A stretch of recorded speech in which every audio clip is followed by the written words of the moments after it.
Google. Tools. That's a better idea. I think that's what we did last time. I've never done that.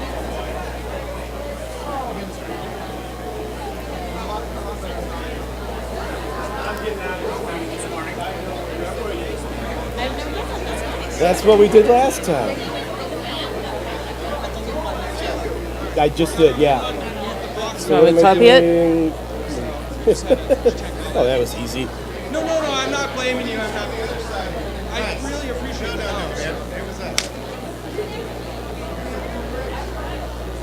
I think that's it. It's going. Yeah. Speaking of him. All right.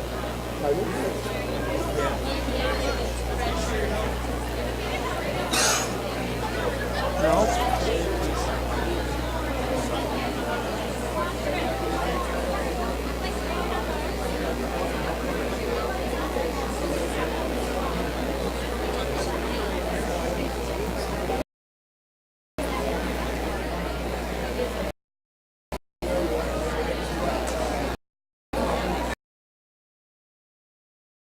Good. I just want to make sure I can quickly flip to my slides. Looks perfect.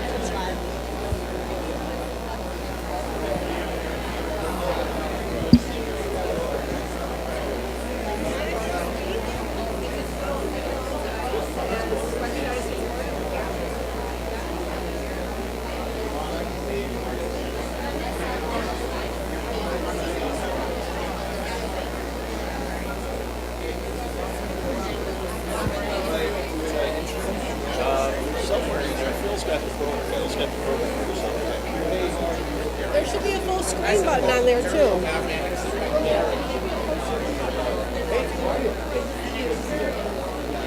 I moved it.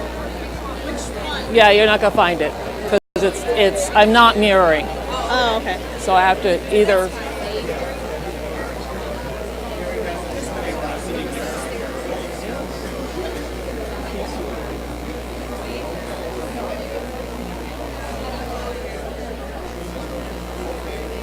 I can mirror. I mean, it's easier to control. So this is full screen? Okay. I'll just flip it to the other mode when I get up here. Sure.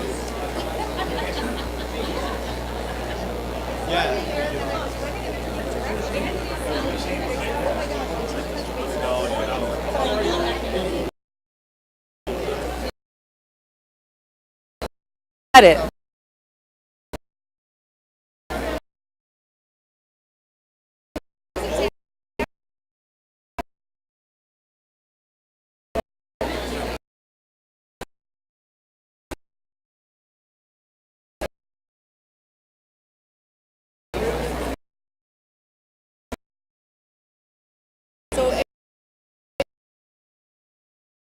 Please come on in and we're going to get started. Hallway. And that is.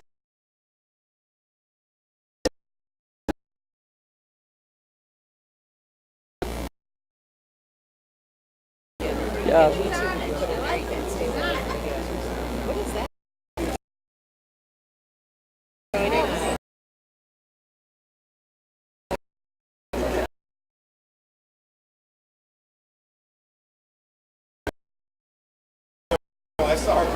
Kind of.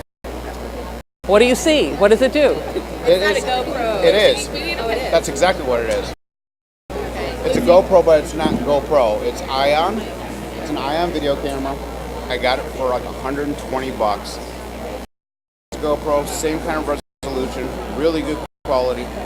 And I'm sitting in my office, and I'm like,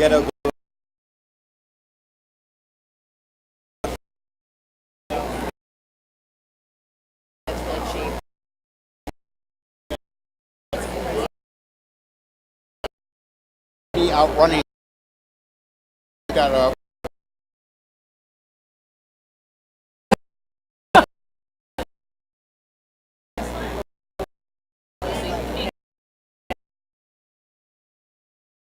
For a phone, this takes And wires, guys, they're the ones behind you don't know.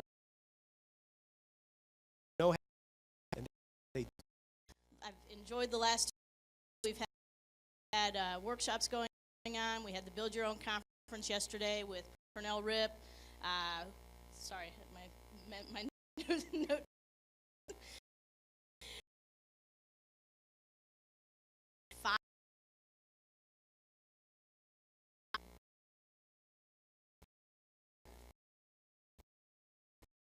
We are ice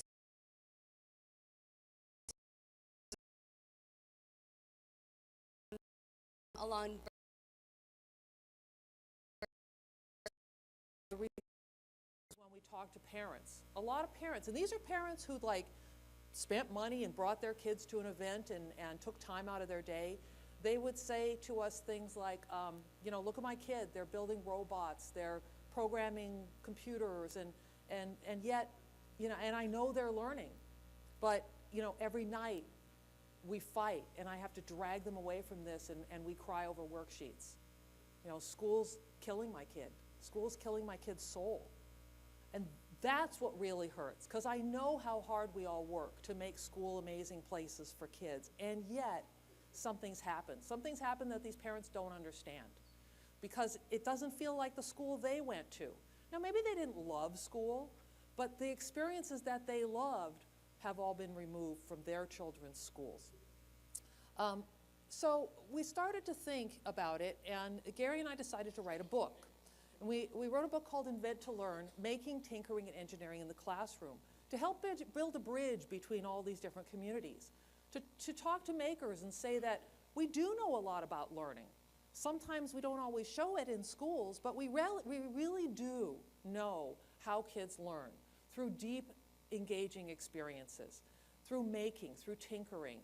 And for teachers to say there's a whole new world out there of things, tools, and technologies that can help make this come alive inexpensively in ways that correlate with your classroom and classroom curriculum in all different kinds of grade levels and subject areas. And we wanted to help teachers make the case for making in the classroom, to bring these experiences back into schools so that kids and parents didn't feel like learning happens at home, and when they go to school, they have to shut that part of their brain off. So we also talk about a lot of technologies. I'm going to go over just a few of those today. We could take a deep dive. I am doing 2 more sessions today to take a little closer look at some of these things, how to get started and what to buy and how to use them in the classroom. But everything I talk about today, everything in the book is on a website called inventtolearn.com. There's a resource page that has links to everything, to a lot of the videos I'll show today, a lot of the resources I'll talk about, and there's professional development opportunities. We have a 4-day summer institute called Constructing Modern Knowledge. Some of you may have seen the brochures on the chairs, where teachers have a chance to come and work with some of these technologies. We also self-published our book, sort of a maker thing to do, and then we thought, well, we're a publishing company now, so we'll publish more books. And in the past year, we've published not only our book, but also a book by David Thornburg, or I'm sure many of you know, about 3D printing in the classroom, and also a book by super awesome Sylvia, who is here. I hope you go see her sessions. She's on today and tomorrow, and then together we're doing a session on Friday. These books be available and for purchase there and in the makerspace. So her book is called Sylvia's Super Awesome Project Book, Super Simple Arduino. And we'll talk a little bit more about Arduino in a minute. I think we stand at an amazing point in time, a time in history. I believe it's true that this is a second industrial revolution. And I believe that forces are coming together that we can leverage in our classrooms to make learning exciting, to make it ride this wave of all this information being available and all these new technologies becoming more and more affordable. And oh, by the way, I forgot to mention, if you'd like to be on our mailing list and learn about some of these new things, new books, we have more books coming out. All you have to do is send an email to friend@inventtolearn.com and you'll be added to the newsletter list. So when I talk to schools and classrooms about the tools of the maker movement, I want to be clear that I don't think just anything is making. Just because you pick something up and, fold it into a new shape isn't what I consider revolutionary.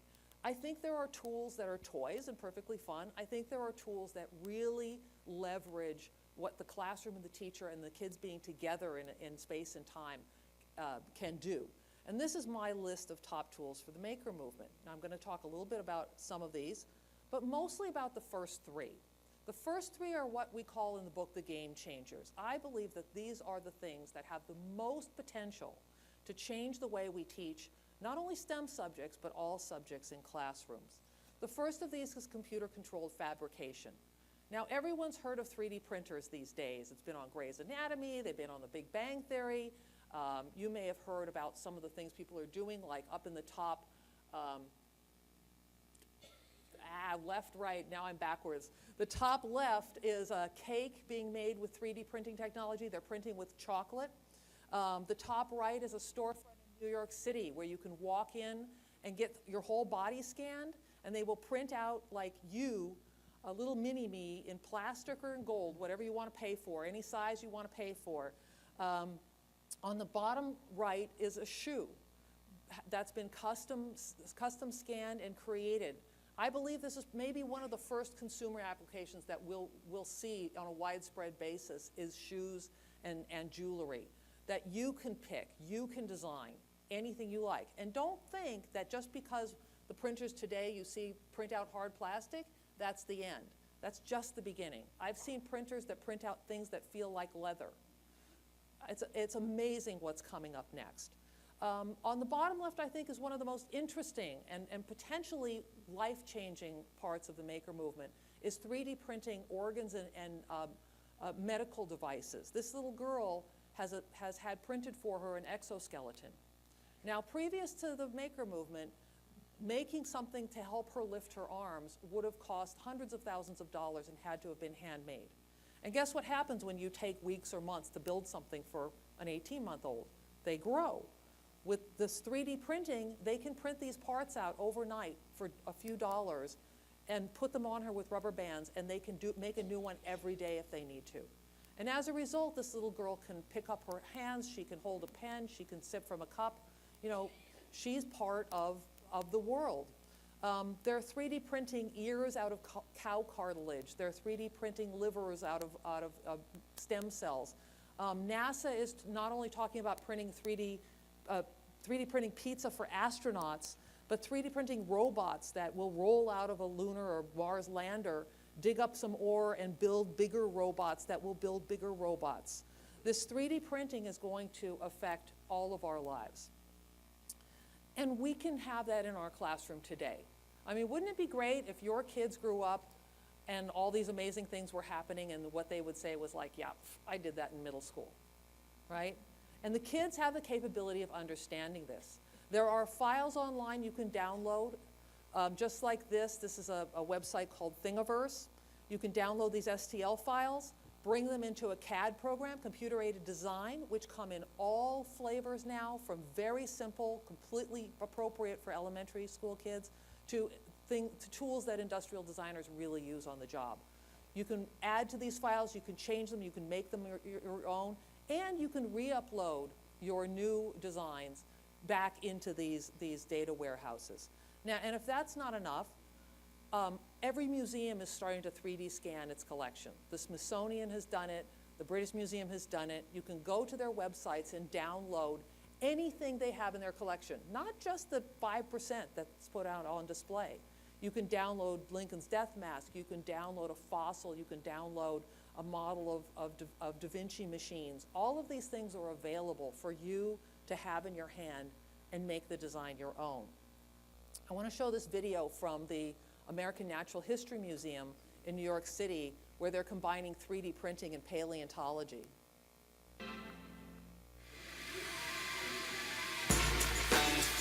I didn't think that we were going to go as far as to make dinosaurs with 3D printing. We're literally printing a skeleton.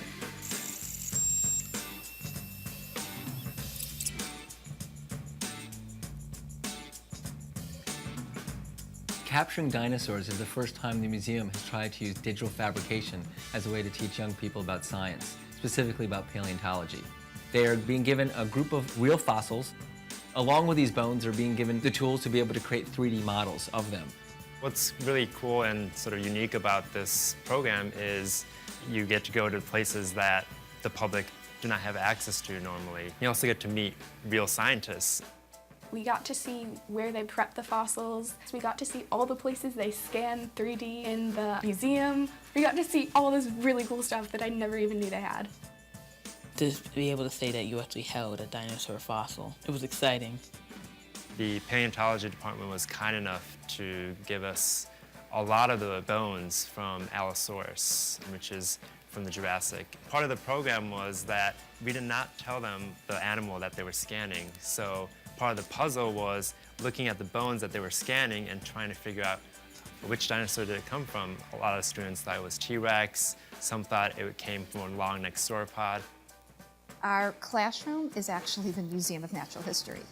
The students are able to go out into the halls and look at the actual exhibits when they have a question about, for instance, how did the Allosaurus hold its hand? The youth took literally between 5,000 to 6,000 photos, which were then turned into about 150 different models. Every time they were taking a photo, every time they looked at a model, every time they tried to stitch those models together, they were looking with careful detail at minute aspects of those bones, the same thing that paleontologists do. It really taught me how paleontologists reconstruct and study dinosaurs and how they have to deal with disarticulated bones from different individuals and broken bones. I didn't expect to see what we put together to actually come out. It was really precise. The fact that I was able to remake the bone was really exciting and just amazing. It has inspired me to maybe one day even go to college for paleontology. I always thought that I always wanted to work with technology, but now after doing this, I learned that I can do both of them together. That I feel that I can do this. I can do this. I mean, that's what you want kids to think of themselves, of their own capabilities. And you know, for that young man who was talking about disarticulated bones, that wasn't a word on a vocabulary test. That was real. For him, he will never forget those things and those experiences. And this is what real paleontologists do. They use technology to do their job. And I think some of these new tools are getting to the point where they're so ubiquitous and so inexpensive, we can show that kids that science is a detective story, that engineering is a way to make the world a better place, that math is a way to make sense of their world, and do that without being told to do it, because they want to solve these puzzles and problems. And they also want to share. You know, another way to get things into the 3D printer to make them is to scan them in.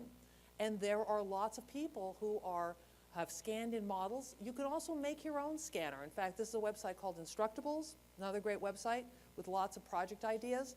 This is a 3D scanner made out of an Xbox controller. But that's not actually the most interesting part. The most interesting part to me is the bio of the person who uploaded this project. And I know you can't read it, but it says, "Hey Instructables, I'm Todd and I'm 14 years old from Illinois. My interests are hacking, making, engineering, programming, teaching, learning, and aviation. I love teaching others about technology." Do you think Todd's school knows he loves learning? That he loves to teach others? That he knows these things? I'm not sure that that Todd's school does, and that's a shame. You know, because Todd could be making an important contribution to his school and helping other kids and other teachers understand this new technology. The world is asking our kids to contribute in websites like Instructables, even on websites like YouTube, right? Something happens, they all rush over, because this may be the video that gets the 1 million views. You never know. But they do it because they know the world is watching. The world has opened an invitation to everyone to contribute on YouTube, in Instructables, and all kinds of websites that are out there. This is happening in real classrooms. This is a classroom that's studying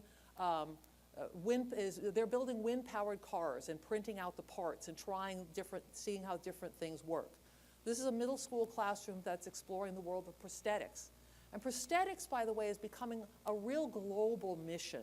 There are websites that you can join. If you have a 3D printer, you can be paired up with someone who needs a prosthetic, because not everyone who needs them gets them. They're very expensive. Boy Scout troops are partnering with people in their own areas, Girl Scout troops all over the world, and making prosthetics for people who need them. There are people going around the Sudan with 3D printers on the back of their mopeds, printing out new arms for kids who've had their hands blown off from landmines from the Civil War that's been going on there for decades. And when our kids learn that they can be a part of something that's changing another child's life, they know they're a part also of changing that child's village, of changing the world. And all kids want to change the world. They all want to be superheroes. And we can give them the tools to put them on the path to doing that, or doing it right now. The second game changer we talk about in our book is physical computing. Now, you might know physical computing is robotics. That's a big part of it. But really, it's much wider than you might expect. It includes wearable computers, everything from Google Glass to computers that you can sew into your clothes. It includes low-cost mini computers like the Raspberry Pi. That on the left-hand side, that little credit card size thing, that's a $35 computer. You plug in the monitor, you plug in the keyboard, it's a real computer. Now imagine if with a low-cost computer like that, why wouldn't you put it into a mobile device, a cart, anything that moves or you have to seal into a wall, and have it do a few interesting things. Robots are one way, but there's a lot of other ways. The Internet of Things is coming. I know at CES, the Consumer Electronics Show, the big show every year where people introduce new consumer electronics, it was dubbed the year of the Internet of Things. And the refrigerator is going to call Amazon and say that you need more, milk or whatever, and the drone will fly. And it's all amazing things are going to happen in the next decade. A lot of things are going to start appearing on the internet. And there's things you can buy today that are very inexpensive. Arduino, that young man who was making the dog feeder mentioned, is a low-cost microcontroller that's less than $35. Even Chinese clones you can get for $8. And it's okay to buy clones because this is an open source project. They've put the plans online for the Arduino and that anyone can build one themselves. Now these Arduinos also have add-ons called shields that add functionality like talking to the internet or wireless or Bluetooth or running motors or all kinds of things. So you can build these components quickly and easily with libraries that people have shared on the internet to make robots or any machine that solves any problem you have. You can use them in classrooms. This is a middle school classroom in New York City using Arduinos. You ripped open his back. What's the matter with you? I had to. You did so much surgery on him. Nice. It was nice. So this young man has hacked his stuffy, right? And along the way, he had to learn about armatures. He wanted to make the arms move. He had to learn programming. He had to learn about feedback and response.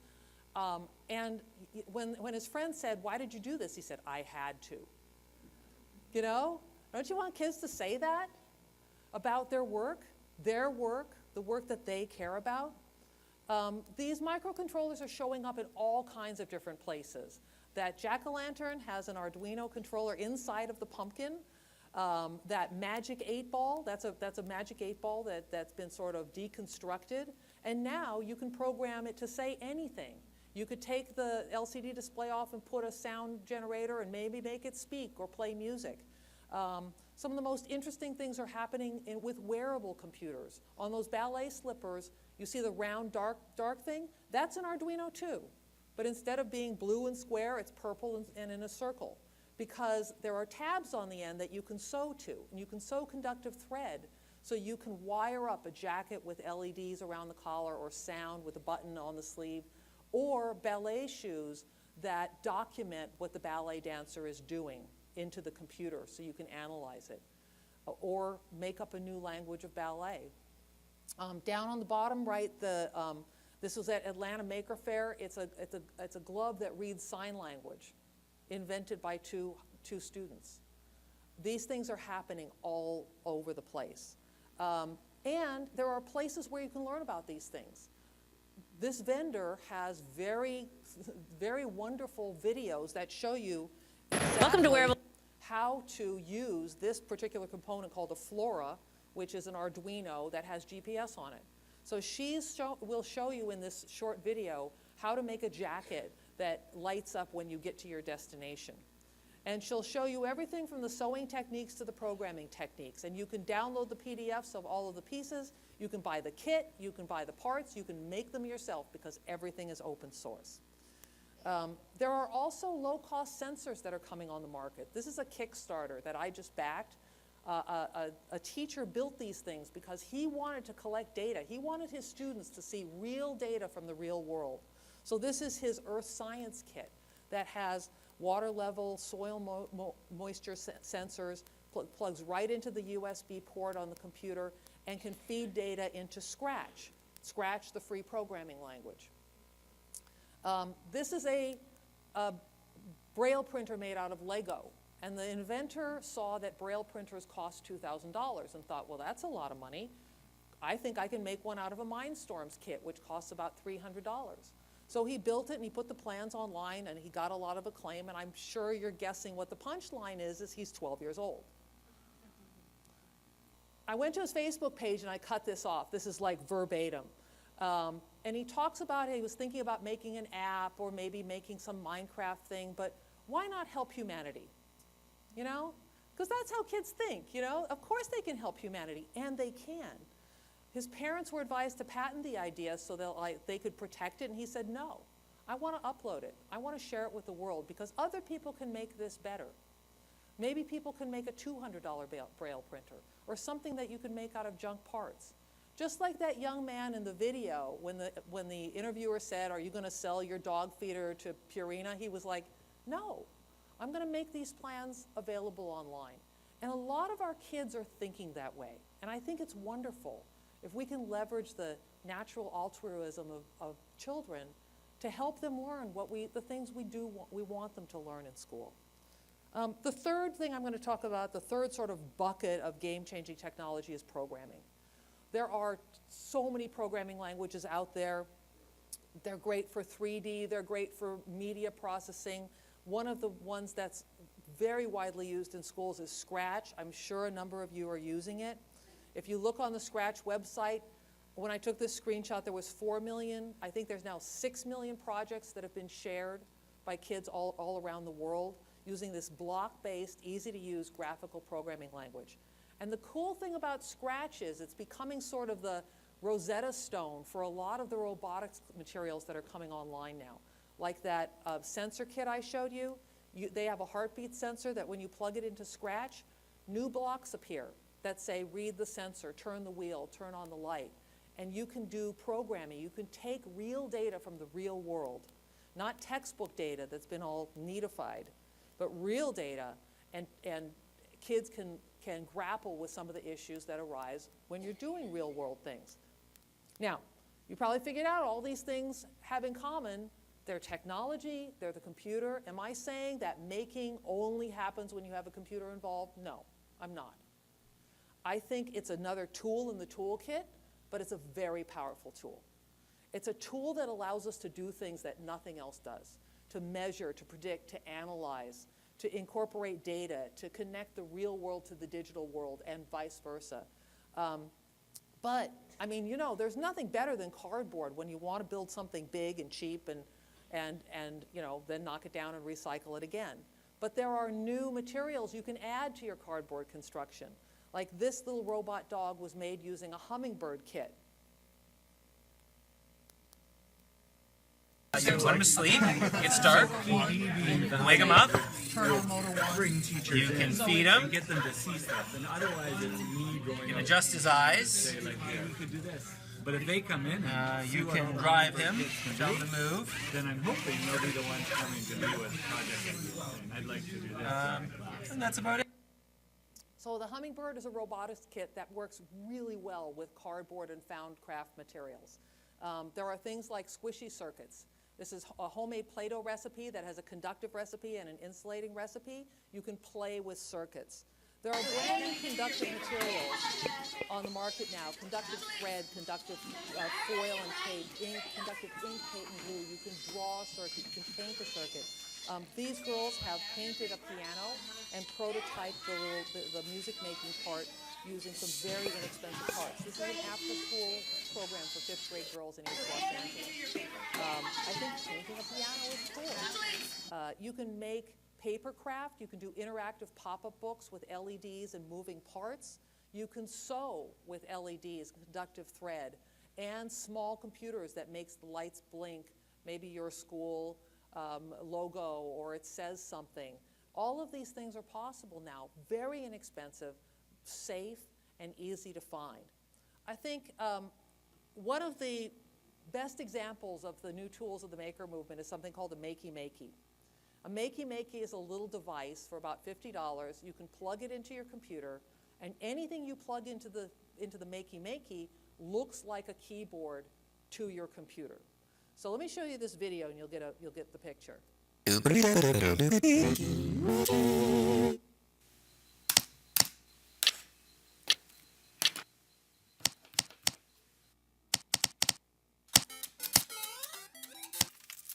you can see anything he does on the computer, you can make a new interface. Play-Doh's conductive.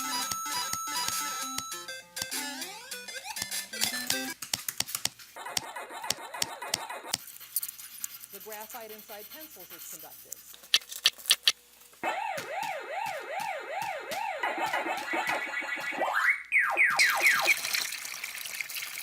Water is conductive.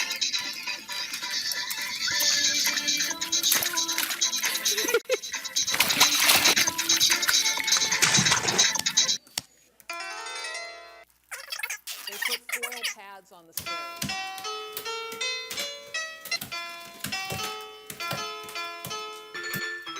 Bananas are really conductive. People are conductive.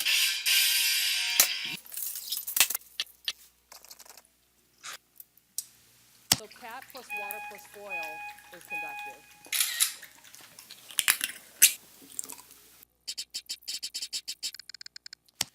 So this was done by 2 MIT graduate students. They put that video online on a Kickstarter, asked for $25,000 to help them manufacture the boards, and they got pledges of $568,000. People want to invent stuff. The makey-makey is one of these fantastic things that has this low threshold, high ceiling. It may look simple, but it's really quite elegant and useful. You can play with the idea of invention. You can play with the idea of connectivity. You can play with the idea of what happens on the computer, because you could write your own program that responds to the key presses that the computer thinks it's seeing. And all of these combined together gives a lot of agency to the person who's doing the inventing and a lot of flexibility. This, for example, was a challenge to a 5th grade classroom to build carnival games that the 2nd graders could come and play. So this is one of the games. It's a ring toss game. You can see the foil-covered ring goes over the plastic cup. When it touches the 2 aluminum pads, it creates a connection, goes through the makey-makey, and triggers something on the computer. Now that Scratch program, I don't know what it does. Maybe it's keeping score. Maybe it's playing an animation. It also could be anything. Some kids might be more interested in the programming. Some might be interested in the physical, the making part, the physical making part. But together, this makey-makey gives you the idea that having something simple can really enable complex learning. And it's not just the simple stuff. This is a high school engineering design class. They're given an assignment to partner with a child at a close-by special needs school. They have to interview the child. Some of them have physical differences. Their feet are more accurate than their hands. They have to build a game controller for that child's favorite game. So this is an engineering design challenge. They have to make something to specifications. They have to draw the plans. And then they go and they work with the children to see if it actually works, all using this makey-makey. So it allows them to focus on the bigger task of design rather than the mechanics of the design. So I want to just stop for a second, because I've got 1,000 videos, and this is my problem. Like every time I try and take things out, I add more stuff in. New things are happening every single day that are just amazing out there. But I do want to talk about first the real world and then about school. So when I was an engineer, we learned something in school called the waterfall design method. It was called the waterfall design method because it tends to go one step at a time, and it's very hard to go back the other way. You design, you build, you test, and you hope that you haven't made any mistakes. So you're very careful and very slow in going from stage to stage. Now, in the mid-'80s, they called us all back in and said, we're changing everything. There's a new game in town. It's called the spiral design model. And it's an iterative design model that goes around in a spiral. So you build, you don't think about the whole thing. Now, you have certain constraints and goals that you're building towards, but you try and identify the key parts of what you're building and build those, and then test them, and then go around the spiral and go around again. If you use Google products, you know that they're always in beta, because you're part of their spiral. They're watching you to see what you use, and add and accentuate those features, and drop out the ones that they may have thought were great, but nobody uses. So every time around the spiral, you get another bite at the design. What happened in the 80s is affordable computing. Affordable computing made it possible to get rid of that waterfall, to go back up the waterfall, to make mistakes less risky, to make them less expensive. You could try things out in software. You could try things out multiple times with amazing simulators that helped you design a product and do it again and do it again and do it again. When you talk to Frank Gehry about the buildings he builds, he considers the computer his design partner. He couldn't do what he does without the computer. It helps him design, it helps him predict how the building will stand up, how it will look, and then he can make small tweaks, and the computer can help him figure out if those are acceptable. This is a museum in Melbourne, Australia, and somewhere in there is a load-bearing structure. I'm glad the computer was there to help figure that out. It allows architects, it allows designers, it allows industrial designers to do things that they couldn't otherwise do. You recognize this slide? This is from the 9/11 Memorial in New York City. This is one of the inverted fountains in the footprints of the Twin Towers. So when they decided to design these, they wanted to put the names on these bronze plaques. The names are etched through the bronze plaques. And they wanted to arrange them around the two fountains. And they were like not very happy. They didn't want to arrange them in alphabetical order or some sort of order of floors they died on, you know. So they had this idea, and they sent out surveys to all of the families and said, did your loved one know anyone else who also died that day? And they got back so many more surveys than they expected. People who were brothers-in-laws, who were cousins, who'd been friends since first grade, mothers and sons. And then they thought, well, now we've got a problem. We have a challenge here. How are we going to make all these people stick together? Because their idea was, we will put people together surrounded by the people that they loved. They also had some interest, you know, they had engineering challenges, like you can't run a seam down the middle of a name. You have to have them fairly evenly spaced out. So there's engineering challenges, there's an artistic intent, and the person that they got to do the job was a volunteer named Jur Thorpe, and his day job is data artist in residence at the New York Times. And that's a real job.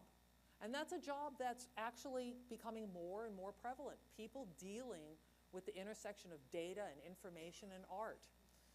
So Jur Thorpe did what any data artist does, is he wrote a program to help him sort these, what they called meaningful adjacencies out. He wrote it in a language called processing, which is really fantastic for media and manipulating media. And what he says is that the program would like sort the names out, put them in order, and then he would look at them with his artistic eye and tweak the names, tweak the algorithm, run it again, tweak the names, tweak the algorithm. You see the iterative nature of this. He didn't have to make the program perfect.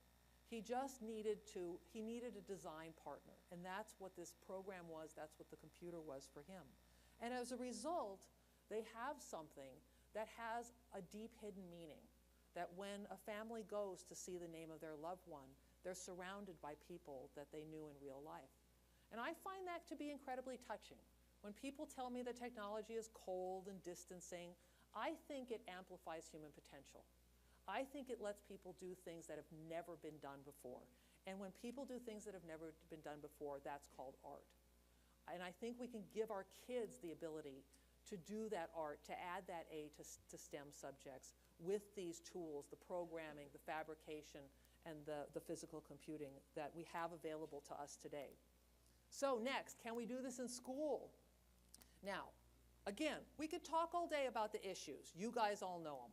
The institutional obstacles, the problems. You know, I don't want to talk about problems. We all know them. In fact, I'll let Sheldon from the Big Bang Theory talk about probably the biggest problem of all. I'm a big fan of homeostasis. Do you know what that is? Of course not. Yeah.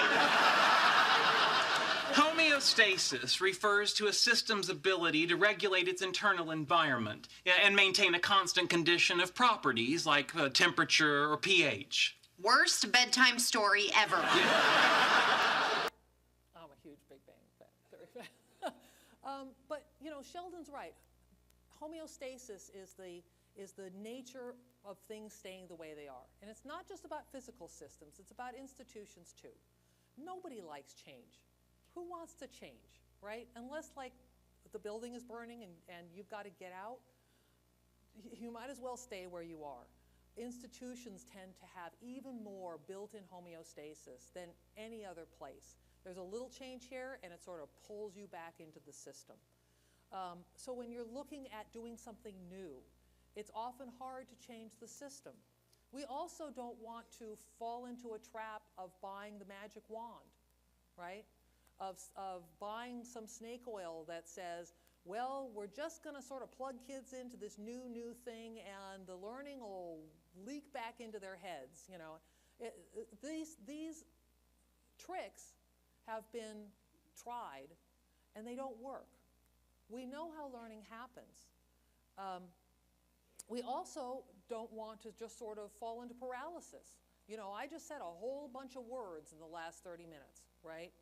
We could spend the rest of our lives going, oh, should I buy the Arduino? Should I buy the Uno? Should I buy the Leonardo? What filament should I get for my printer? And then nothing ever happens, right? We have to sometimes just commit. And this is an iterative process too. Kids don't have all the fun with iterative design. This is for teachers and school leaders as well.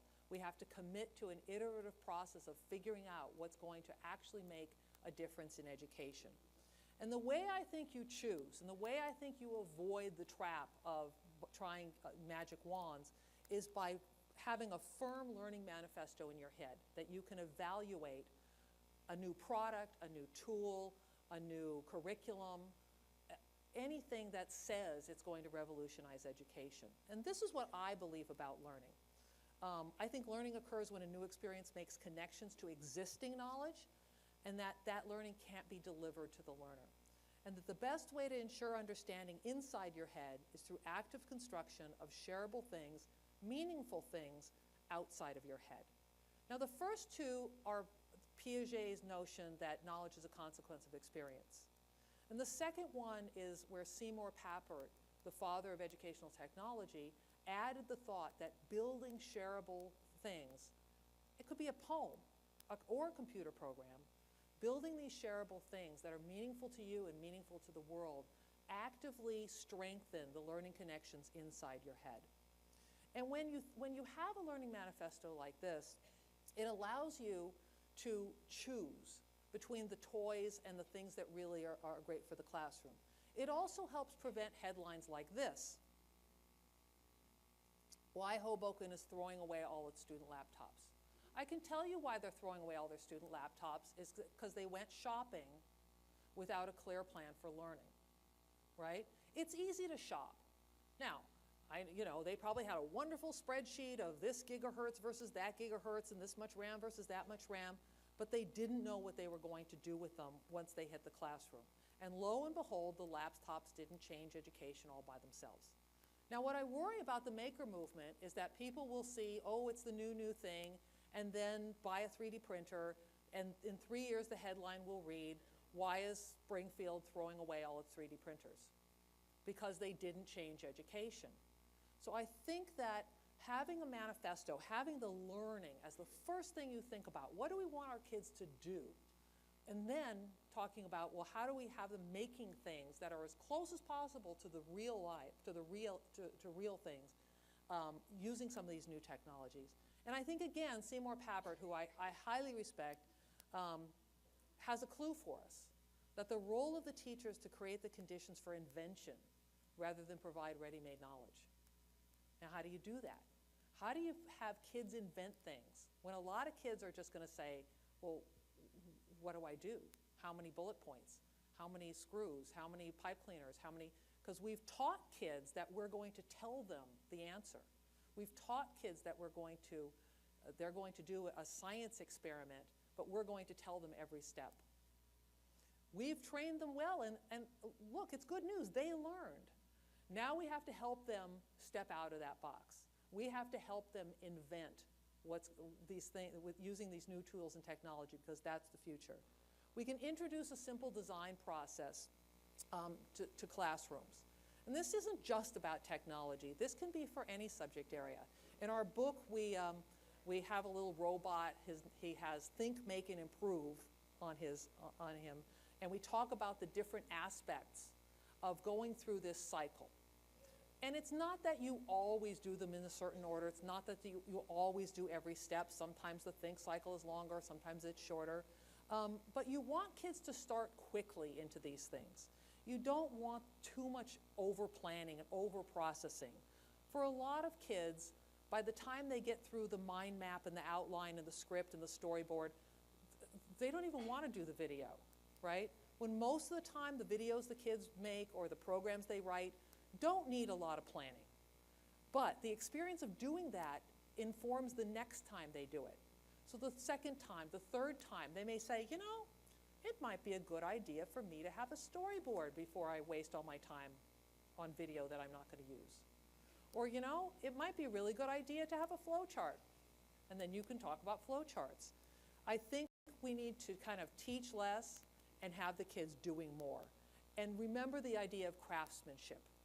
Not arts and crafts. I love arts and crafts, but anything that sort of gets shortened means we don't really care about it that much. But true craftsmanship, the art of looking, the art of understanding your materials and letting what you're doing speak back to you. And I know that takes time. And time is a precious commodity in schools. Somehow we have to figure out how to make all this stuff work.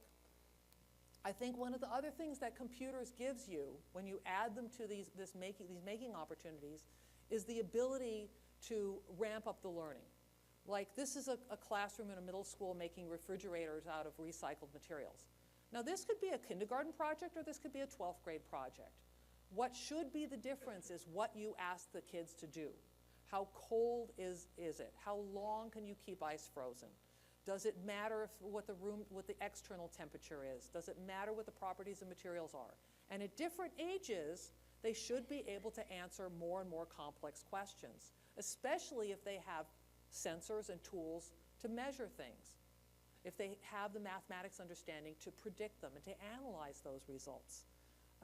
And in those instances, we want to give them materials and spaces. We want to build maker spaces, maybe, but also have the ability for any class in any classroom that students have access to the tools they need to solve their problems. You want to find tools that have this ability to have low threshold and high ceiling, that can do more than one thing, that tools that can do things that you may not even expect.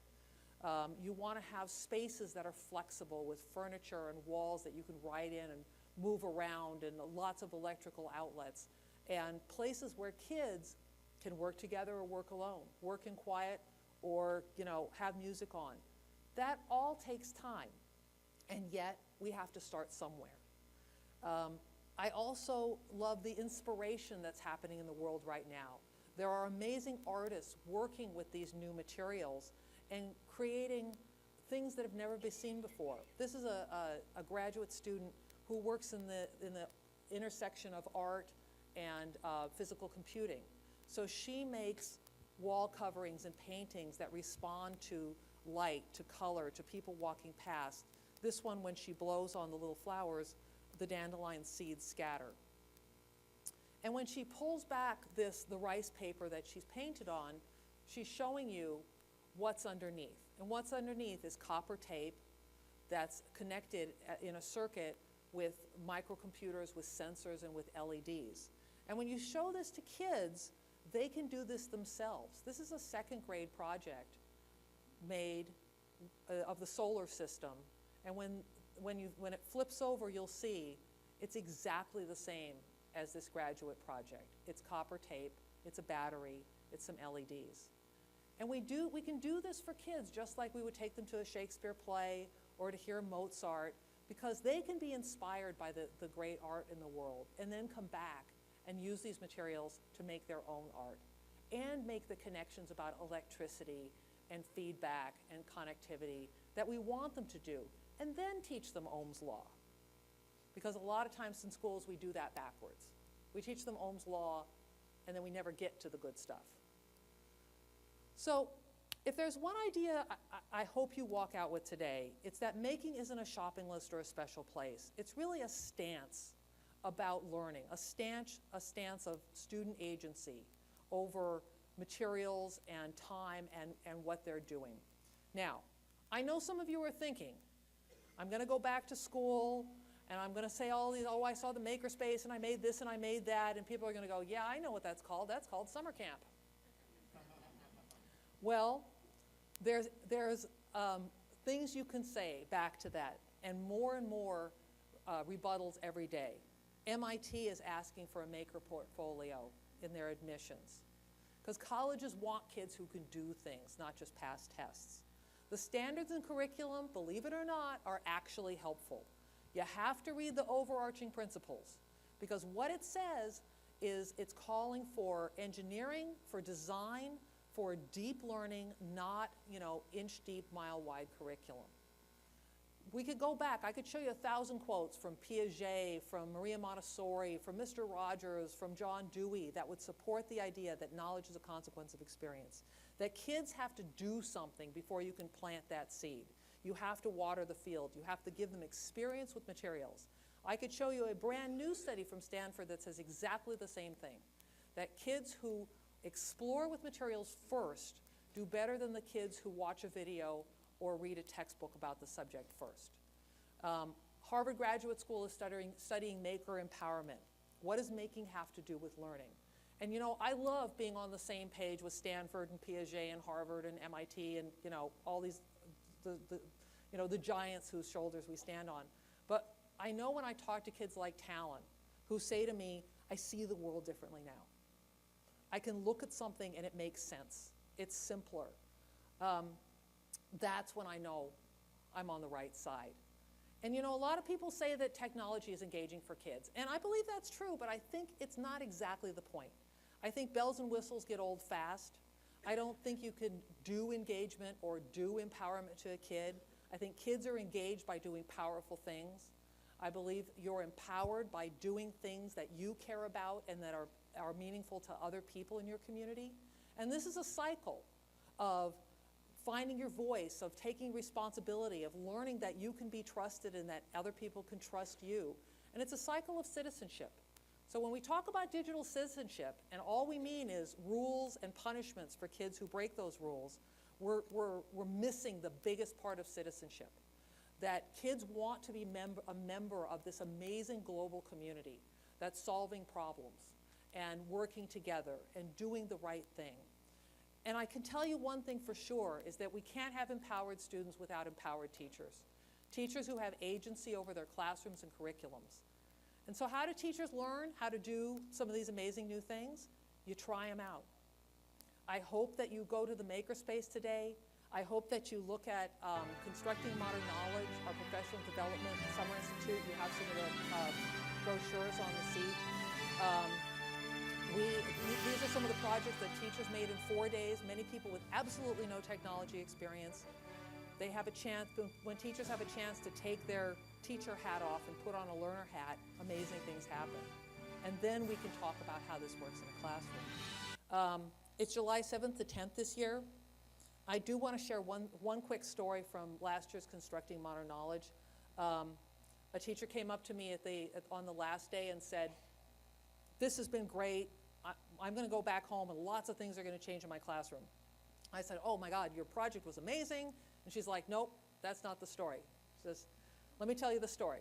She says, "On day one, when we broke into groups and we were brainstorming and you know, my group went off and like we just ground our idea to dust. After 3 or 4 hours, I didn't like the idea anymore. I wasn't sure I liked these people anymore. And I just sort of had to stand up and I went outside and walked across the street to the park and I took a deep breath, got a cup of coffee, came back inside, and when I hit the door, my team like rushed me and said, "Oh my God, look what we figured out. We're going to do this." And she said, I looked down and looked up, and it was 4 days later, and we've done this amazing thing. I have not a technical bone in my body, and look what we did. And I was like, "Yeah, that's a great story." And she's like, "Nope, wait, that's not the whole story." She said, "I woke up last night in the middle of the night and realized something."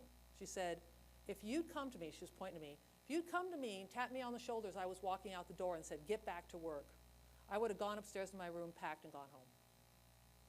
She said, "And last night I sat up and I realized that's exactly what I do to my kids. How do I change my classroom so that my kids have time to get a cup of coffee, have time to take a breath, have time to think about what they're working on? Everything is going to change in my classroom." And that's the kind of epiphanies I think are possible when you take the time to think about your classroom in a new way, where the kids are in charge, where you're just you're opening the door to this wide world of amazing new materials and opportunities for them. And I think the Maker Movement offers some really interesting tools, some really interesting technology, models, heroes like Super Awesome Sylvia who are going to change the world, and new ways to teach and think, because I think we need to take this moment in history and give kids the tools and the technology and the mindset to take charge of their world, to make sense of their world, and to change the world. And with that, I'd like to thank you very much. I hope you come and see us in the Makerspace today, and thank you guys.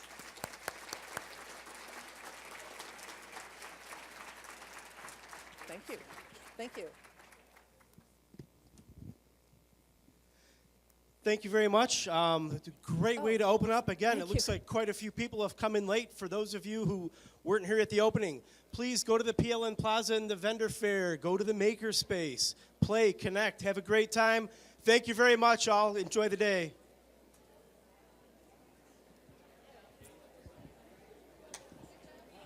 Oh, thank you, guys. Oh, thanks.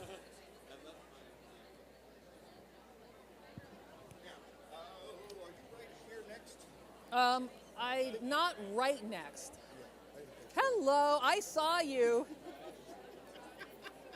I saw you. I was looking at you. It's like, yeah.